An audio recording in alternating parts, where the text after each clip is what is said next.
Bonjour à tous, Cédric Girard. Je m'occupe de la partie avant-vente chez Siom, de toute la partie cloud d'entreprise et Office 365 principalement, mais également tout ce qui tourne autour du data center. Je suis assisté aujourd'hui de Anne-Claire Hamon, qui s'occupe de toute la partie sales et notamment et plus précisément de la partie licensing. Alors, je vais vous partager mon écran. Hop. Ok, tout le monde voit l'écran.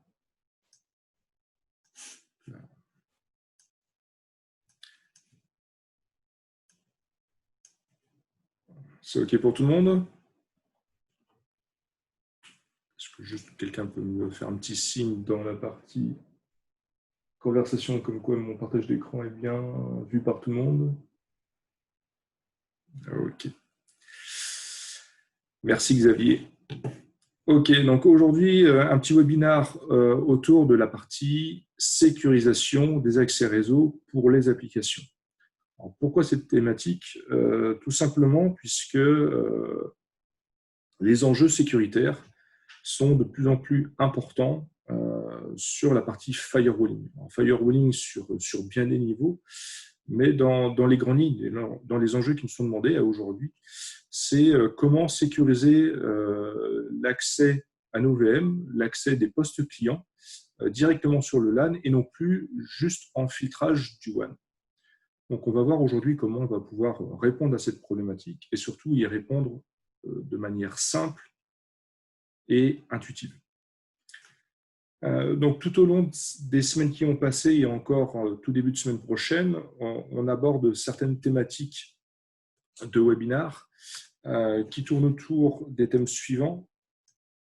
Donc, on a vu principalement tout ce qui était machine virtuelle, toute la partie container, toute la partie fichier. On a vu la partie automatisation et orchestration avec Nutanix Calm mardi dernier, la partie base de données as a service il y a 2 semaines, la partie VDI également.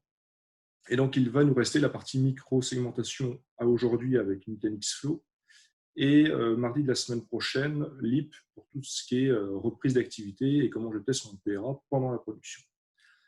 Donc aujourd'hui, on va faire le focus sur la partie micro-segmentation avec Nutanix Flow.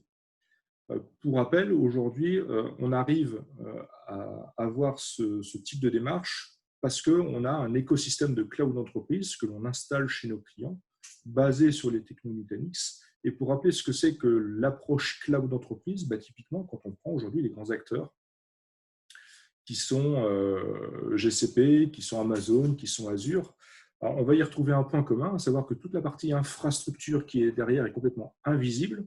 Et pour autant, au travers d'un portail pour l'utilisateur final, on arrive à piloter, administrer, gérer et maintenir toutes les applications métiers. Donc l'idée, c'est de faire exactement le même exercice, non plus sur la partie cloud publique, mais directement chez vous, donc que ce soit sur votre site ou sur vos sites, mais également en data center. Donc avant de parler de ce que le cloud d'entreprise peut vous apporter directement chez vous, juste quelques chiffres qui sont propres à Siom. Typiquement, sur 2019, on a eu un certain nombre de nouveaux clients, mais également des travaux chez des clients existants.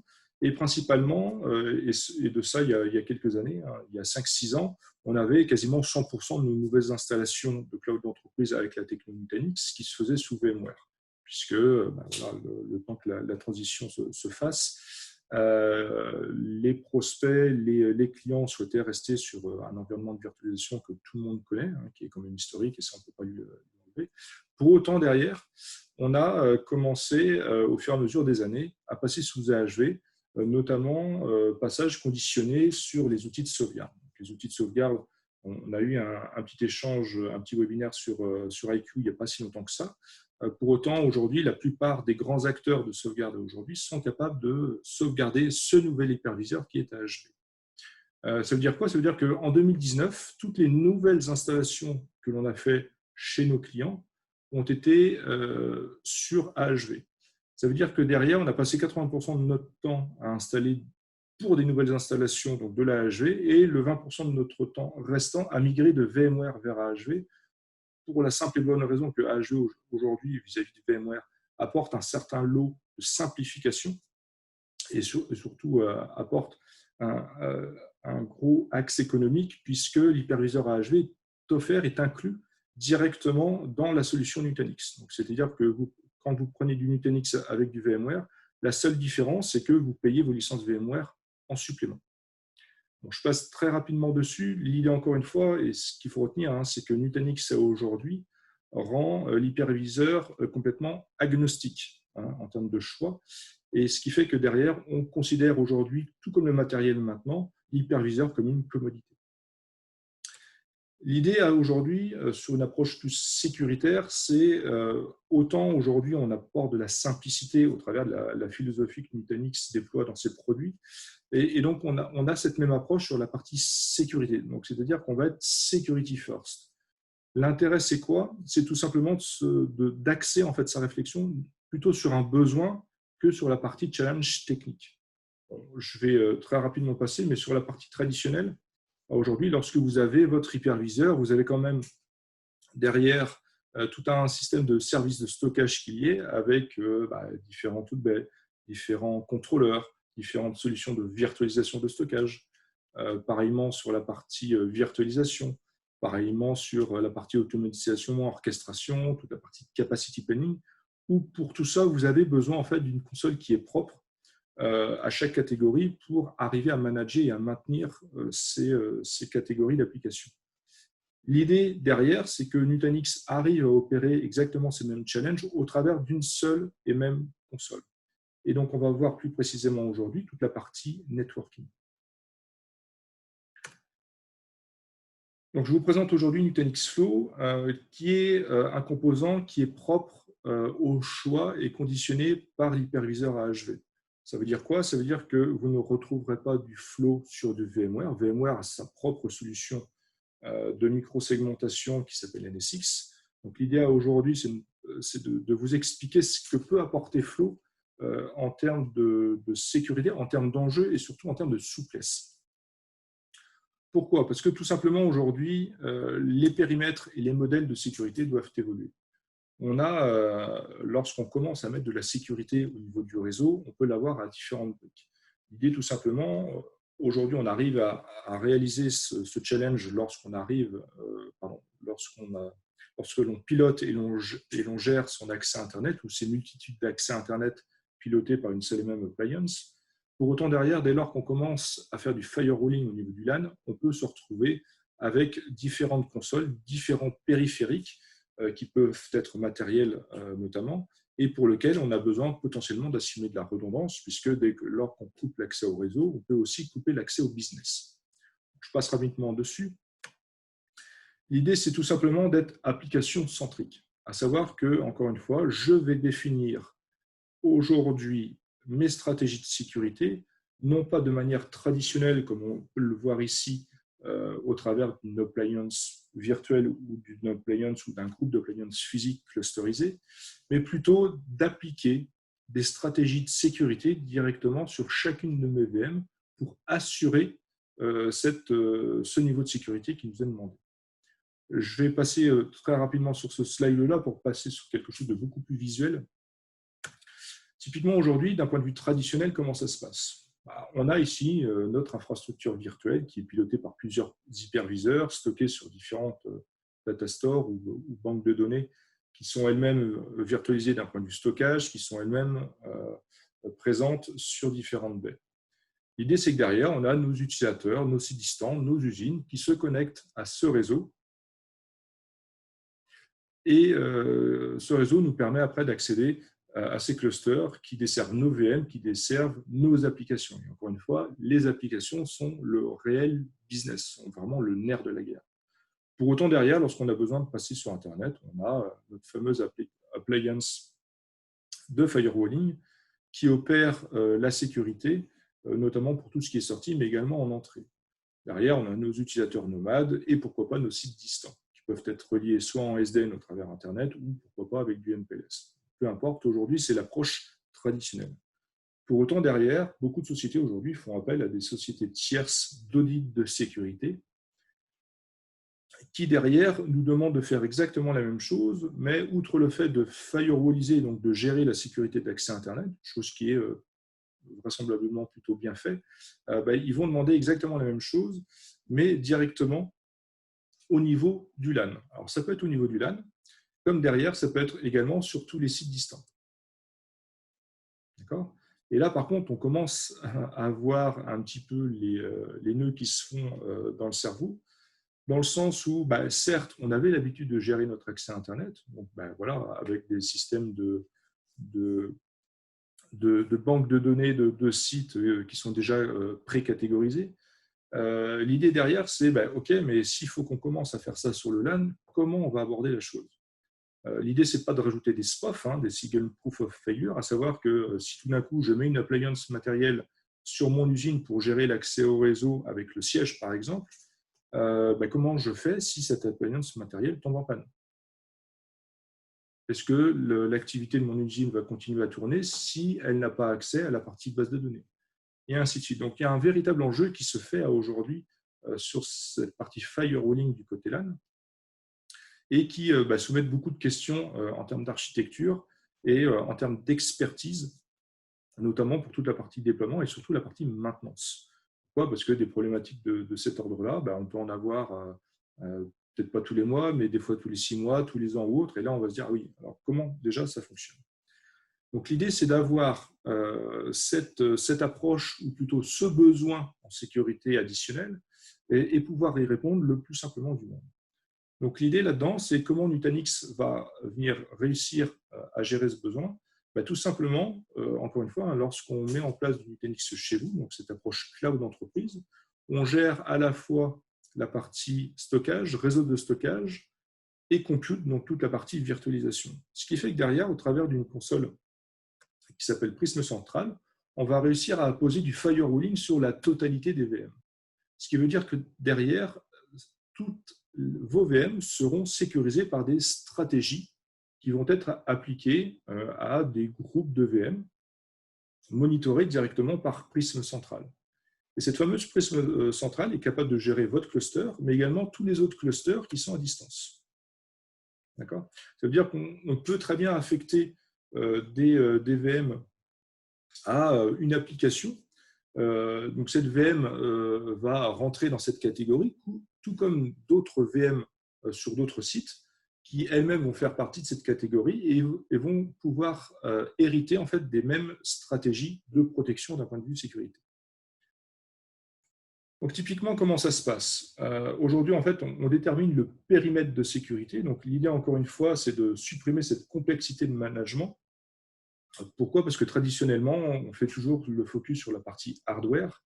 Comment ça se passe ? Il va falloir acheter des appliances de sécurité pour se mettre, tout comme un péage, sur des autoroutes, à filtrer l'accès directement à nos applications.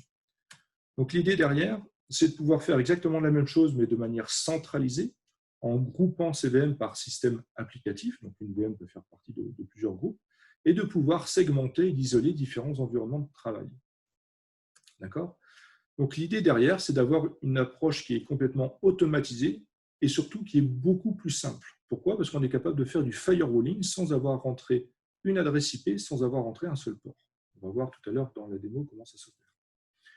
Donc l'idée, encore une fois, c'est plutôt que de se baser sur, alors il faut que je commence à savoir, les sources, donc mes clients, c'est ceux qui sont dans tel bureau, alors de quel VLAN ils font partie, etc., etc. Donc tout ça, c'est une approche qui sont quand même relativement compliquées. L'idée, encore une fois, c'est plutôt de sécuriser une application. Donc sécuriser une application, c'est quoi ? Tout simplement, une application, aujourd'hui, c'est un groupe de VM. D'accord ? Ni plus ni moins. Alors, ça peut être une VM, ça peut être plusieurs VM.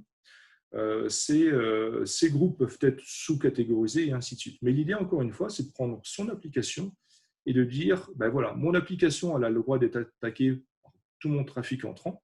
Donc, ça peut être des subnets, ça peut être d'autres VM, ça peut être des VM en VDI, pourquoi pas.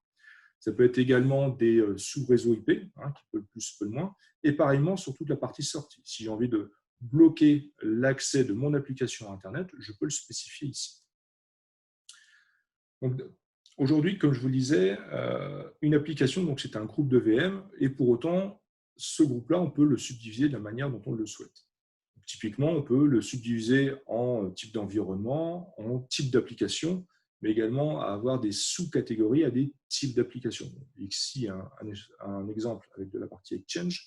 Mais l'idée, encore une fois, c'est qu'on a un niveau qui est assez granulaire et qui permet de cibler les besoins de manière très poussée si on le souhaite. Une fois qu'on a défini ces groupes d'applications, l'idée, c'est de pouvoir donner du sens à cette stratégie de sécurité. Donc, tout simplement, comment ici, sur un environnement en VDI, on va être capable de dire, voilà, tel groupe de VM ou plutôt tel groupe d'utilisateurs aura le droit d'accéder. Donc là, dans ce contexte-là, on est sur des groupes de VM en VDI. Ils auront le droit d'accéder à ces différents environnements applicatifs. Mais par contre, on est ici sur un système de whitelist, ça veut dire qu'ils ne pourront accéder qu'à ces environnements applicatifs en termes de sortie. D'accord ? On va le voir tout à l'heure un petit peu dans la démo avec un exemple un petit peu plus concret et beaucoup plus simple pour que tout le monde puisse apprécier l'exercice qui est fait. Et donc derrière, toute cette gestion-là, on y accède au travers d'une seule et même console qui s'appelle Prism et qui permet de tout piloter en termes d'infrastructure IT avec Nutanix. Et donc cette fameuse console Prism, encore une fois, on est basé sur de l'hyperviseur AHV. Et donc, on va pouvoir ici faire en sorte de déployer des stratégies de sécurité, alors, qui peuvent être compliquées ou non, en fonction du niveau d'exigence. On arrive vraiment à avoir un niveau très fin en termes de possibilités. Je passe rapidement dessus. L'idée, encore une fois, c'est que derrière, toute cette partie flow, vous pouvez directement l'implémenter sur des solutions d'automatisation et d'orchestration, typiquement Calm, qui est la solution proposée par Nutanix et dont on a fait le webinaire mardi dernier, pour lequel, lorsque vous déployez des VM, vous pouvez directement les déployer dans des catégories. Je passe rapidement là-dessus. L'idée, c'est que derrière, d'un point de vue d'ensemble, comment ça se passe ? Tout simplement, on va tout mettre en place, mais ici, vous venez directement avec votre infrastructure courante. On ne change strictement rien. Vous avez vos VM qui tournent sur différents VLAN, pourquoi pas.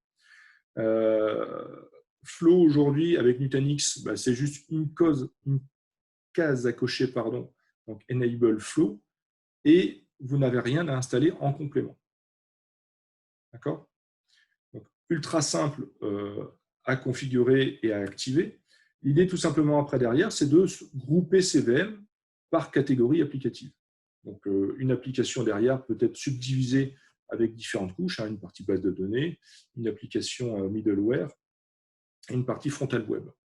Donc, l'idée, c'est de pouvoir catégoriser en fait son application, puis après derrière, de faire en sorte de pouvoir gérer de manière centralisée qui a accès à quoi. Typiquement, aujourd'hui, l'application web n'a pas besoin d'accéder à la partie base de données. Donc, ça veut dire que derrière, on va autoriser que ce groupe de VM à pouvoir accéder au groupe de VM qui sont sur la partie middleware de cette même application, qui, pour cette dernière, aura seul les droits d'accéder à la partie base de données. Pour autant, chacun est subdivisé sur chacun de ces VLAN. L'idée, c'est qu'on va pouvoir réussir à faire ça sans avoir à rentrer un seul VLAN, sans avoir à rentrer un seul sous-réseau, sans avoir à rentrer un seul port.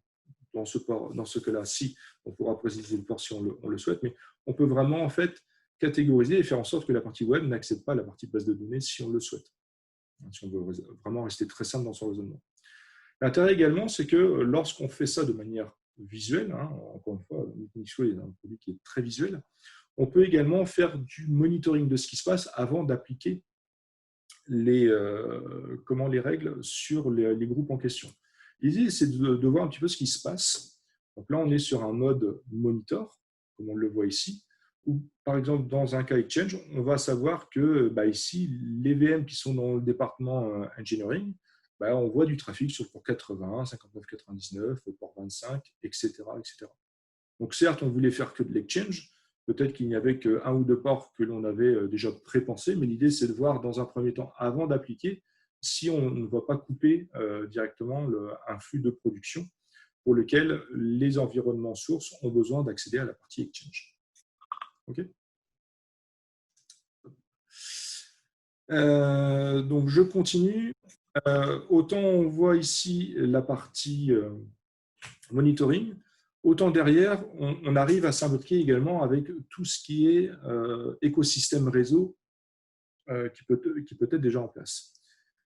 L'idée, pour aller un petit peu plus loin dans ce qu'apporte le SDN, c'est que typiquement sur de la partie switching, on est capable de faire en sorte de pouvoir auto-créer des VLAN au travers de la console Prism directement sur des switches de marque Arista, de marque Mellanox, etc. etc. C'est-à-dire que lorsque vous allez créer d'un point de vue hyperviseur sur la HV un nouveau VLAN, lorsque vous allez le déclarer sur votre cluster, puisqu'il va s'auto-propager sur tous les membres de ce même cluster-là, Mellanox, par exemple, a une VM qui s'appelle Neo qui va venir directement discuter avec Prism et dès lors qu'elle va voir un nouveau VLAN sur les hyperviseurs, elle va aller auto-populer les VLAN, donc, que ce soit tagué ou en une tag, les VLAN supplémentaires directement sur les ports du switch sur lesquels sont connectés les hyperviseurs.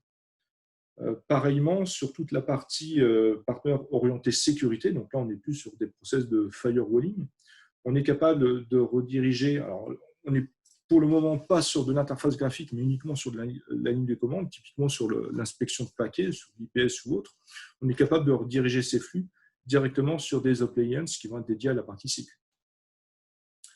Donc typiquement, dans ce qui est le plus utilisé aujourd'hui, je ne vous le cacherai pas, c'est surtout la partie VLAN Automation qui permet d'auto-populer dans une approche de cloud d'entreprise directement sur site. D'auto-populer les VLAN en question.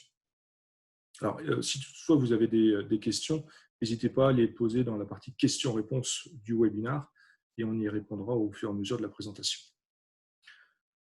Bon, on a parlé un petit peu de l'écosystème, parlons maintenant des cas d'usage.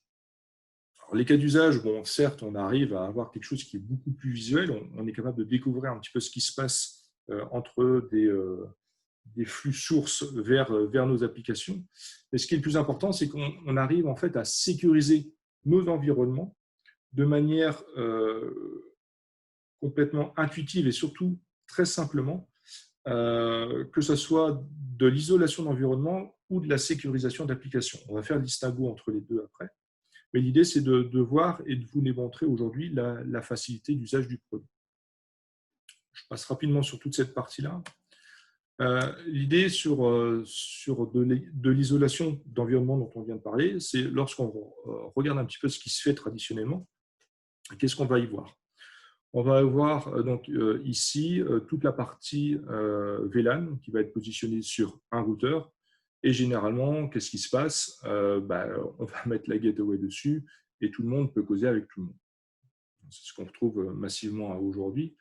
Derrière, il y en a qui font en sorte d'avoir notamment du firewalling pour gérer les flux entre ces différents VLAN. Pour autant, on est granulaire qu'au sous-réseau. D'accord? Derrière l'idée de l'isolation avec Flow, tout simplement, on va assigner des catégories à des groupes de VM que l'on va au préalable identifier en termes de catégories d'usage. Donc, ça peut être des VM dédiés à l'IT, ça peut être dédié aux ressources humaines, dédié à la partie négoce ou commerciale. Et donc, derrière, on va grouper ces VM. D'accord? Tout simplement. Et là, après, ce que l'on va dire, voilà, maintenant, on va faire en sorte que toute la partie, par exemple, ressources humaines, ne puisse pas, par exemple, discuter avec la partie commerciale d'un point de vue sous-réseau, et ce, même si elles sont sur le même VLAN et donc sur le même sous-réseau IP. Okay. Donc, l'idée, encore une fois, c'est de pouvoir isoler des environnements applicatifs qui n'ont pas à travailler ensemble, mais que d'un point de vue niveau 2 sur le réseau, se retrouvent sur le même VLAN, pourquoi pas.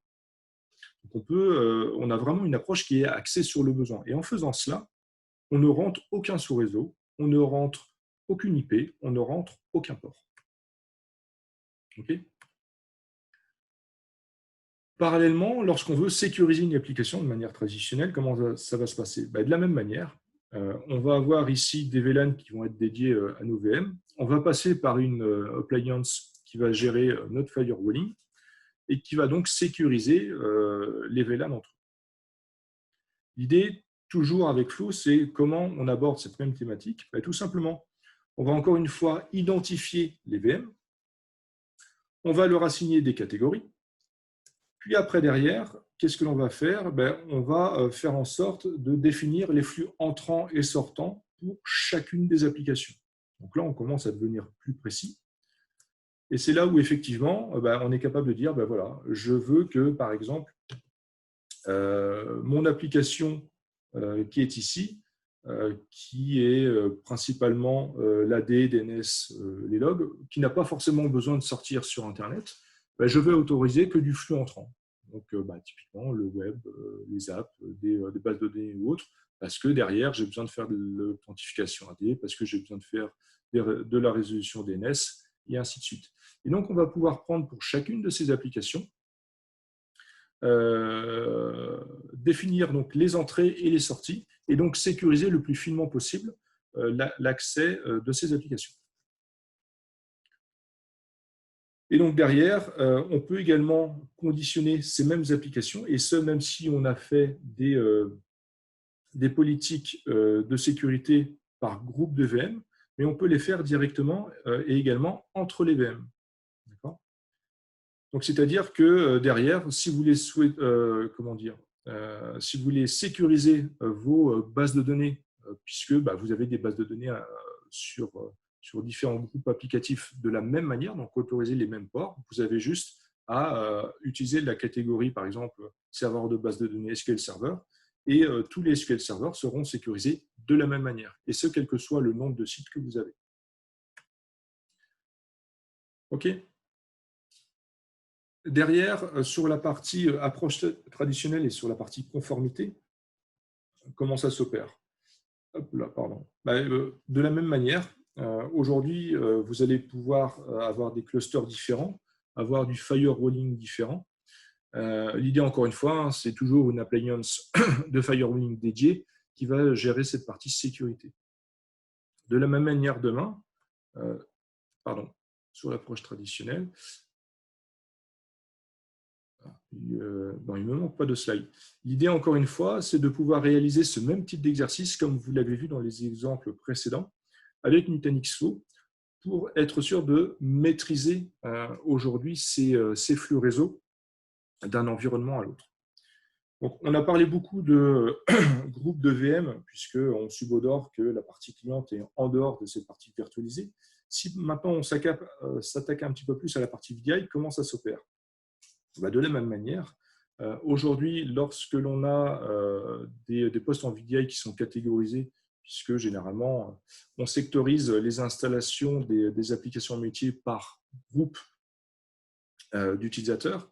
Donc, on a potentiellement des VLAN qui sont dédiés à chaque type de bureau, puisqu'on peut en avoir quand même un certain nombre. L'idée derrière, c'est qu'on opère le firewalling, encore une fois, de la même manière. On a une appliance qui va gérer les flux entrants et sortants de ces différents groupes VDI.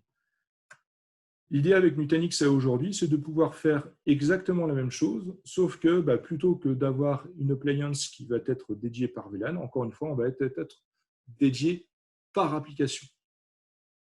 D'accord ? Donc, on a vraiment une philosophie qui est axée sur un besoin qui est compréhensible et non pas à traduire d'un point de vue réseau pour pouvoir appliquer des règles. OK ? Et ce qui est intéressant derrière, c'est que même si on affecte en fait des catégories à ces VM-là, on est capable de définir les entrants et sortants en se basant sur les groupes de l'Active Directory. D'accord ? Donc, c'est-à-dire que derrière, alors ça c'est une fonctionnalité qui va arriver dans le deuxième semestre 2020, mais typiquement on pourra dire, voilà, tel groupe d'utilisateurs, que ce soit des ressources humaines, de la partie commerciale, etc., pourront être sélectionnés en fait dans nos règles applicatives dans Nutanix Flow. OK. Alors, est-ce que vous avez des questions avant qu'on passe à la partie démo? Alors, n'hésitez pas, parce que j'étais assez bavard. Encore une fois, la partie Nutanix Flow est assez simple à présenter. On va voir directement ce qui va se passer sur la partie démonstration. Alors, je vais m'authentifier sur notre labo.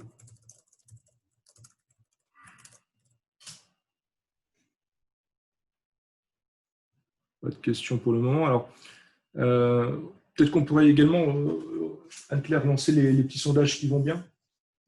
Avant de préparer cette partie démo, on avait deux petites questions à vous poser.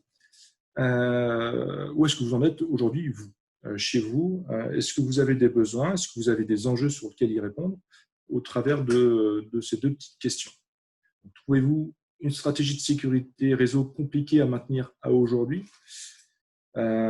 Puis après, derrière, est-ce qu'aujourd'hui, vous exercez du firewalling uniquement sur la partie WAN ou est-ce que vous commencez à en mettre également sur la partie LAN?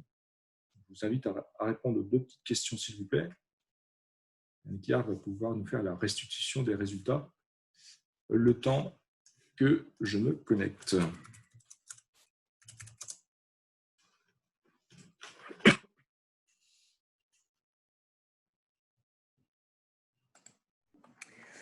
Alors, sur la première question, donc, concernant, qui était « Trouvez-vous votre stratégie de sécurité réseau compliquée à maintenir ?» On a donc oui à 33% et non à 67%.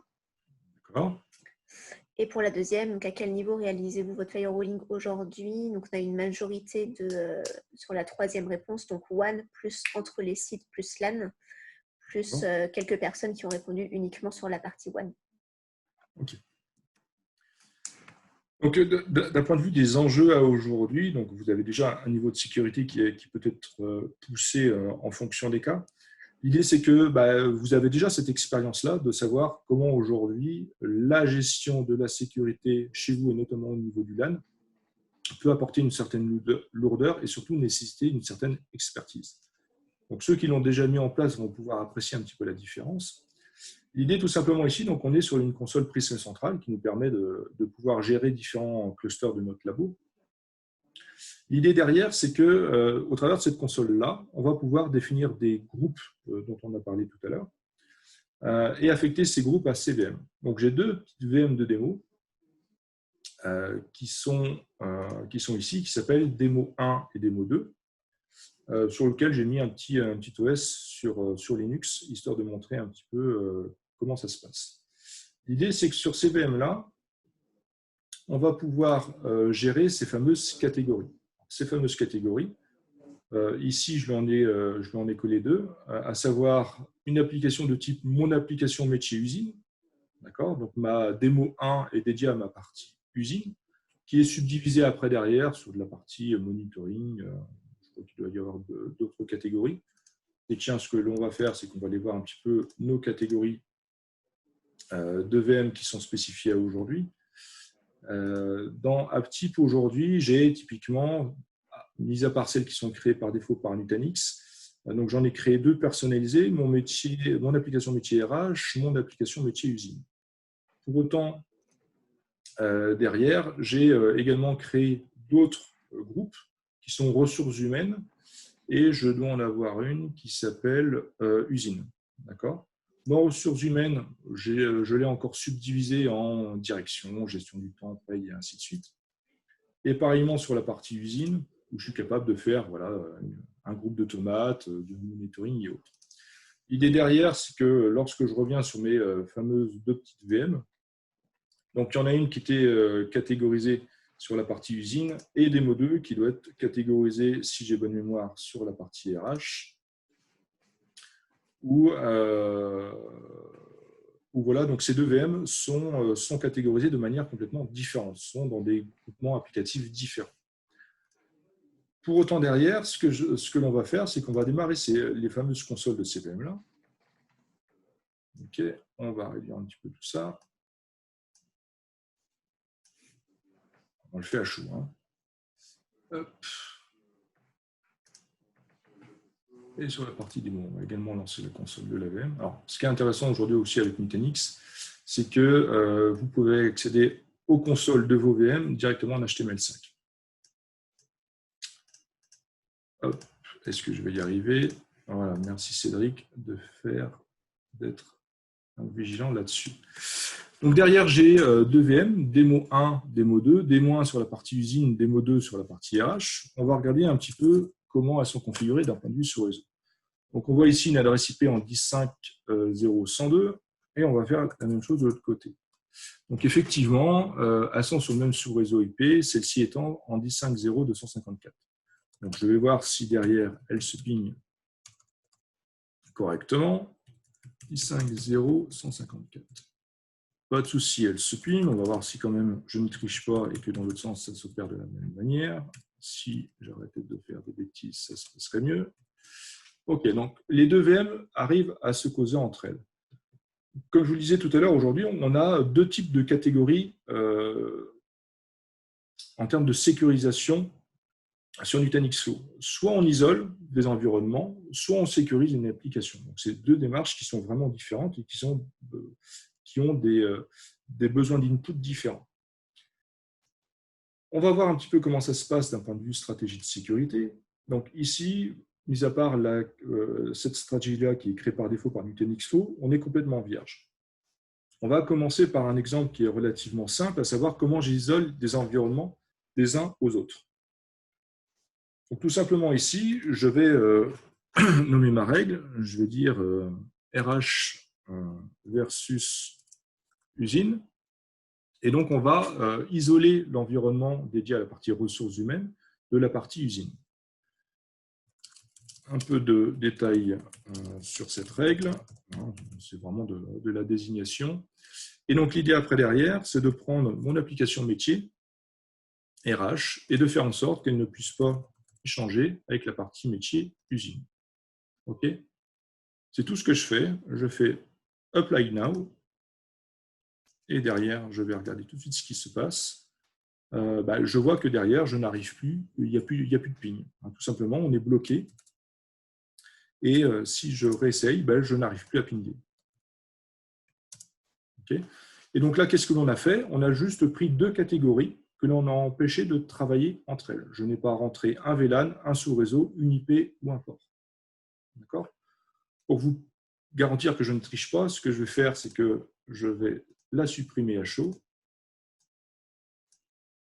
Forcément, on fait en sorte d'avoir la petite confirmation qui va bien. Et derrière, je vais pouvoir constater que derrière, ça repart. OK? Donc là, maintenant, ce que je vais faire, donc on a montré un petit peu la simplicité du comment j'arrive à isoler des environnements applicatifs entre eux. Donc là, forcément, pas de port, rien du tout, c'est brut de fonderie, on isole deux environnements. Donc là, on va essayer de faire les choses un petit peu plus finement, à savoir que ma partie usine, par exemple, je vais vouloir l'empêcher de sortir sur Internet. OK ? Donc, je vais envoyer la même requête des deux côtés. Donc, je ping les DNS de chez Google. Pour le moment, j'arrive à accéder sur Demo1, qui est ma section usine, sur Internet. Et là, je vais faire en sorte de couper l'accès à Internet à mon environnement qui est dédié à l'usine. Donc, qu'est-ce que je vais faire? Je ne vais plus donc isoler un environnement, mais je vais sécuriser mon application de l'usine. Donc, encore une fois, je vais dire usine no access to Internet. Un peu de détails. Je vais sélectionner mon application, donc mon application métier usine. Et donc là, c'est quand même relativement important de bien considérer le fait que derrière, si je mets des applications pour lesquelles différentes VM sur différents sites font partie de cette catégorie mon application métier usine, elles se verront toutes appliquer la même stratégie de sécurité. Donc derrière, on peut affiner si on le souhaite et faire en sorte que sur la partie usine, je puisse choisir par exemple mes automates ou mon monitoring ou autre. Bon, là, l'idée, c'est on va rester de manière assez simple pour cet exemple, mais on peut vraiment aller beaucoup plus loin. L'idée après derrière, c'est de dire, voilà, aujourd'hui, par défaut, quels sont les VM qui vont pouvoir accéder à cette application et comment cette application va pouvoir sortir en termes de trafic. Là, ce que je vais faire, plutôt que tout autoriser, je vais me baser sur un système de whitelist et je vais lui dire, voilà, soit je ne lui dis rien du tout et comme ça, je suis sûr qu'elle n'ira pas sortir sur Internet, ou alors je vais juste lui dire, non, en fait, j'ai juste envie que ce groupe applicatif puisse accéder au 844 de chez Google, donc, qui est le deuxième serveur DNS. Okay. Pour autant, derrière, j'aimerais choisir, si je le souhaite, des ports ou autres. Bon, là, je vais rester quand même relativement simple. Je vais prendre n'importe quel type de protocole et n'importe quel port. Je vais faire Save. Et voilà. De manière très visuelle, j'arrive à dire mon application de métier et donc toutes les VM qui sont à l'intérieur ne pourront sortir que vers le serveur DNS 8844 de chez Google. Je fais Next, Apply, et je vais voir ce qui se passe sur mes deux VM. Donc là, encore une fois, je vois qu'ici, sur ma partie RH, donc sur Demo 2, j'arrive à continuer à pinguer la partie 888. Si derrière, j'essaye de repinguer le 888 sur la partie Demo 1 qui est catégorisée sur la partie usine, je ne vois que je n'arrive plus à sortir. Mais par contre, on a dit dans cette fameuse règle que j'arrivais à pinguer le 8844. Donc je vais faire exactement la même chose. Et là, je vois que j'arrive à sortir. Donc, on peut faire vraiment très, très simple avec de la catégorie d'application, sans avoir à rentrer, encore une fois, du VLAN, du subnet, de l'IP du port. Mais je peux également avoir un niveau plus fin, si je le souhaite, pour apporter un équivalent de ce que je peux déjà avoir à aujourd'hui. L'idée, encore une fois, c'est que derrière, vous n'avez plus à mettre d'appliance qui va être dédié à un filtrage de VLAN, car vous gérez la sécurité au plus proche de vos VM et sur chaque VM. D'accord ? Et donc derrière, si j'essaye de repinguer mon 888 que j'ai interdit au travers de ma règle de sécurisation d'application, il suffit encore une fois juste de supprimer cette fameuse règle. Bien sûr, on me demande confirmation. Je fais OK. Et là, j'arrive de nouveau à pinguer le 888. OK ? Pour le coup, est-ce que vous avez des questions ? On arrive aux 45 minutes qui étaient initialement prévues. Donc, je vais dédier les dernières minutes restantes à répondre à vos petites questions. Alors, encore une fois, le temps que les questions arrivent, gardez bien à l'esprit aujourd'hui que ce composant, donc Nutanix Flow, est disponible donc, sur la partie Nutanix avec l'hyperviseur AHV. L'idée, encore une fois, c'est de pouvoir axer ces stratégies de sécurité au plus proche des VM et non plus sur des appliances type intermédiaire qui potentiellement peuvent générer des SPOF et faire en sorte d'avoir une approche qui est axée sur le besoin. Encore une fois, pouvoir catégoriser des environnements, les isoler entre eux, sans pour autant avoir derrière des nœuds à se faire, notamment lorsqu'on veut changer des règles. On est sûr que dans cette philosophie-là, axée encore une fois sur le besoin, on arrive le plus simplement et le plus intuitivement à réaliser l'exercice qui nous est demandé. OK ? Alors, j'ai une question de Laurent. Peut-on autoriser des règles en utilisant des noms DNS ou même des groupes de sites Internet prédéfinis ? Alors, sur la partie, notamment ce qui concerne la partie WAN, la réponse aujourd'hui est non. D'accord ? Il n'y a pas de système de banque ou de bibliothèque de sites qui peuvent être catégorisés. On a déjà eu ces questions-là, typiquement empêcher des environnements applicatifs d'accéder à des sites pour adultes, à accéder à des sites de drogue, d'armes à feu ou autres. Tout ça, aujourd'hui, vous avez déjà des appliances qui existent pour réaliser ce genre de choses. Pour autant, derrière, on est capable de chaîner, comme je vous le montrais tout à l'heure, un flux d'informations. Alors, je vais revenir sur les slides en question. Hop.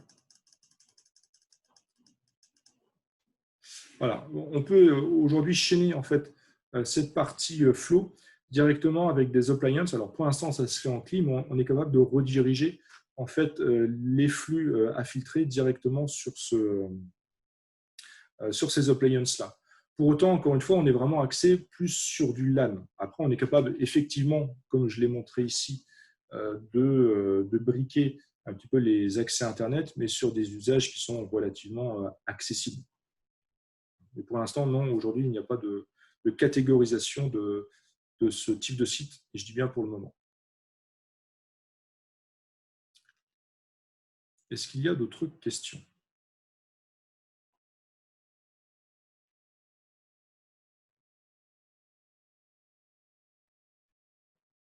Non, toujours pas.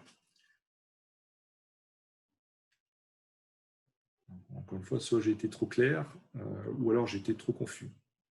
Bon, je pense que aujourd'hui, encore une fois, ce qu'il faut bien retenir de Nutanix.info, c'est vraiment cette partie simplicité, qui est vraiment un gros plus par rapport aux autres solutions. Et c'est ce qui permet surtout de ne pas avoir d'experts réseau pour gérer la sécurité.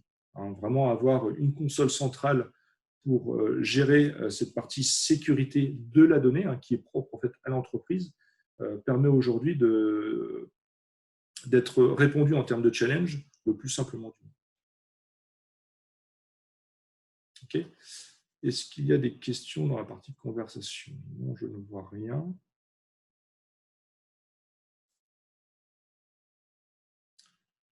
OK. Écoutez, dans ce cas-là, il ne me reste plus qu'à vous remercier pour ce petit webinaire sur cette partie sécurité réseau. Encore une fois, si vous avez des questions, des projets ou certains enjeux pour lesquels on peut nous répondre sur une approche cloud d'entreprise, n'hésitez pas à nous consulter, Anne-Claire et moi, sur cette partie-là, et puis on échangera avec vous plus amplement sur vos projets propres. OK. Écoutez, je vous souhaite une bonne journée. Merci à tous, et je vous dis donc à mardi matin de la semaine prochaine pour notre petit webinaire sur Nutanix Sleep, qui vous permet notamment de gérer tout ce qui est plan de reprise d'activité et notamment le tester pendant la production. Merci beaucoup et bonne fin de journée.